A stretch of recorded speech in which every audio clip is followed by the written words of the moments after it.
So let's start off with this very interesting story. This is not a story, a speech that a sheriff gave in Florida. Let's listen and talk on the other side. So I'm gonna break it down for you. All right. And if somebody wants to know what I mean by turn violent, all right, this is what I mean. If you resist lawful orders, you're going to jail. Let me be very clear about that. If you block an intersection or a roadway in Brevard County, you are going to jail. If you flee arrest, you're going to go to jail tired because we are going to run you down and put you in jail.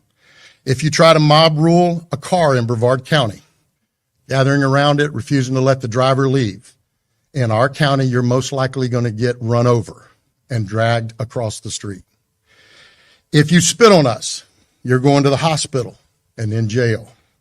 If you hit one of us, you're going to the hospital and jail, and most likely get bitten by one of our big, beautiful dogs that we have here. If you throw a brick, a firebomb, or point a gun at one of our deputies, we will be notifying your family where to collect your remains at, because we will kill you graveyard dead. We're not going to. Okay. Wow. Nothing says I love Jesus, right, Sheriff? Now, look, I was even talking to Numchuck before we came here. I don't completely disagree with what he's saying. I want law and order as well. But here's the thing. First of all, watch the video. There's no way that guy's going to chase me down the street. Okay? He's going to make it about half a block and then have to stop and take a breath for 5 minutes. Let's be real. Secondly, why is everything about law and order? Why isn't there compassion? Did I hear the sheriff say, hey, you know what?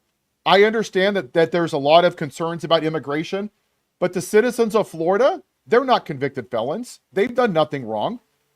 They just happen to be brown. No, see, he doesn't want to talk about that.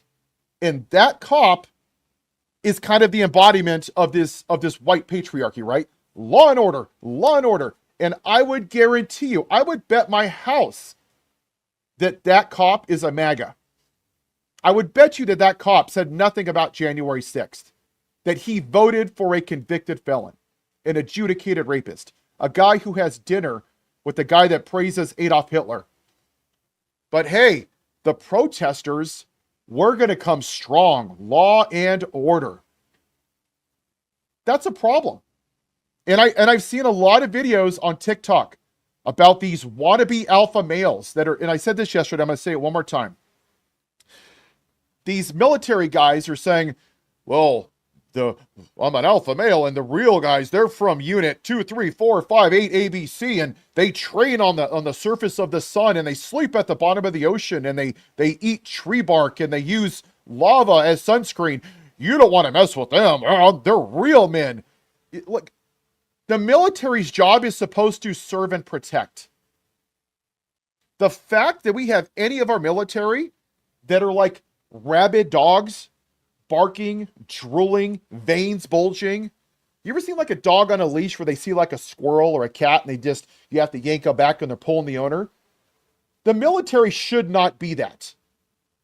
They should not be wearing a uniform if that's how they view their service. You're supposed to serve and protect the people. You shouldn't be begging for somebody to throw a paper airplane or a pebble at you because you want retribution. And that's a fundamental problem, is this toxic masculinity, right? This wannabe alpha male. There's this lack of compassion and empathy and just basic human emotions. Tough guy, tough guy. I'm a hammer and everything else is a nail.